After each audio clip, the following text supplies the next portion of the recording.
आप सभी ने अपने जीवन में एक कहावत तो सुनी ही होगी, एक चुप सो को हराए, एक चुप सो को सुख दे जाए। और इसलिए हम कई बार चुप रहते हैं, मौन रह जाते हैं, क्योंकि यह सच भी है कि एक मूर्ख व्यक्ति के सामने मौन रहने से अच्छा है उत्तम और कुछ भी नहीं हो सकता। परंतु जीवन में सदैव चुप रहना उचित नहीं होता। गीता में कहा गया है, जहाँ पाप का बल बढ़ रहा हो, जहाँ छल कपट हो रहा हो, वहाँ पर मौन रहने से अधिक गंभीर अपराध और कुछ नहीं हो सकता। कभी कभी हम सबके जीवन में एक समस्या अवश्य आती है कि हम किसी ताकतवर के समक्ष मौन हो जाते हैं। ऐसा क्यों? प्राय उसकी ताकत से बचने के लिए हम मौन रह जाते हैं। मानते हैं कि ऐसे करने से हम एक विवाद से बच जाते हैं, हो सकता है कि एक संघर्ष से भी बच जाते हो, परंतु ऐसा बचाव देर सवेर एक बड़े संघर्ष को जन्म दे देता है। हमारा मौन रहना अनजाने में उस व्यक्ति का समर्थन बन जाता है और वह अपने आप को और अधिक शक्तिशाली अनुभव करने लगता है। यही से हमारा दमन प्रारंभ हो जाता है, एक के बाद एक हम अन्य में अनचाहे रूप से सम्मिलित होते चले जाते हैं, जो आगे चलकर बड़े टकराव का कारण बनता है। तो फिर इसका तोड़ क्या है? यह समझने के लिए यह जानना आवश्यक है कि ऐसे कौन सी बात है जो विरोध करने से रोकती है। यह सामने वाले की शक्ति तो नहीं हो सकती, यह तो हमारा खुद का डर होता है जो हमें मौन रहने को विवश करता है। क्या हम मन से डर को निकालकर अन्याय का विरोध नहीं कर सकते? आखिर वह हमारा क्या और कितना बिगाड़ सकता है? सोचिए, ऐसा करने से हमारा मन कितना मुक्ति, कितना हल्का अनुभव करेगा। गीता में भी कहा गया है, अन्याय सहना अन्याय करने से ज्यादा बड़ा पाप है। आज समाज में यही तो हो रहा है, जहाँ विरोध करना चाहिए वहाँ कोई बोलता नहीं।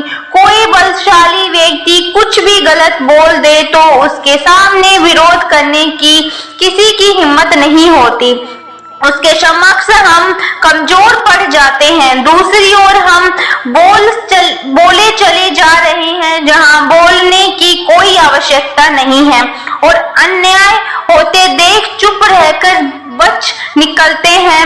क्या हम निरंतर अपराध के भागीदार नहीं बन रहे? विचार करके देखिए, इतिहास साक्षी है कि पापियों को उद्दंडता ने संसार को उतनी हानि नहीं पहुंचाई जितनी कि सज्जनों के मौन के पहुंचाई। यदि कोई मूर्ख बोल रहा है कि तो मौन रहना उचित है, परंतु यदि कहीं छल हो रहा है, अपराध हो रहा है, तो उठिए और विरोध कीजिए, क्योंकि आपके लिए न सही आने वाला पीढ़ी के लिए यह मौन घातक सिद्ध हो सकता है। रिश्ते, कैरियर, स्वास्थ्य या धन पर व्यक्तिगत चुप रहना या कम बोलना आसान काम नहीं होता है। बुद्धिमान लोग ही अक्सर चुप रहते हैं, वो उतना ही बोलते हैं जितना जरूरत होती है। चुप न रहने की वजह से कई बार रिश्ते में दरार आ जाती है। चुप रहने वाले व्यक्ति की सोचने और समझने की शक्ति ज्यादा होती है। तो दोस्तों, चुप रहने पर मैं आपको एक शायरी सुनाती हूँ। खामोश शहर की चीखती रातें, सब चुप है पर कहने को हजारे बातें। एक हुनर है चुप रहने का, एक ऐब है कह देने का। बारी आई जब कुछ कहने की, आदत हो चुकी चुप रहने की। मैं शब्द बनूं तुम गीत हो जाना, अगर चुप रहे तो संगीत हो जाना। सच कहूं तो सवाल करते हैं लोग, चुप रहूं तो इस्तेमाल करते हैं लोग। चुप हो जाता हूं मैं श्रीमती जी से डर के, बहाती जब वो आंसू बाल्टी भर भर के। जो चुप रहकर अपना काम करते हैं वही लोग जीवन में बड़ा नाम करते हैं। चुप रहना भी एक हुनर है, यह सबको कहा जाता है। चुप रहना आसान नहीं है, जो चुप है वो परेशान नहीं है। चुप रहूंगी, कोई सिकवा न करूंगी, अब तू सिमट करना, मैं मोहब्बत करूंगी। कुछ आपका अंदाज है, कुछ मौसम रंगीन है, तारीफ करूं या चुप रहूं, जन्म दोनों संगीत है। ख्वाहिश ने सिखाया कि मचलना कैसे है, और हकीकत ने चुप रहकर जीना सिखा दिया।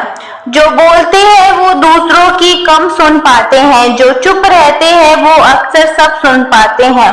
गालियां देने से कोई ताकतवर नहीं बन जाता, और चुप रहने से कोई डरपोक नहीं बन जाता।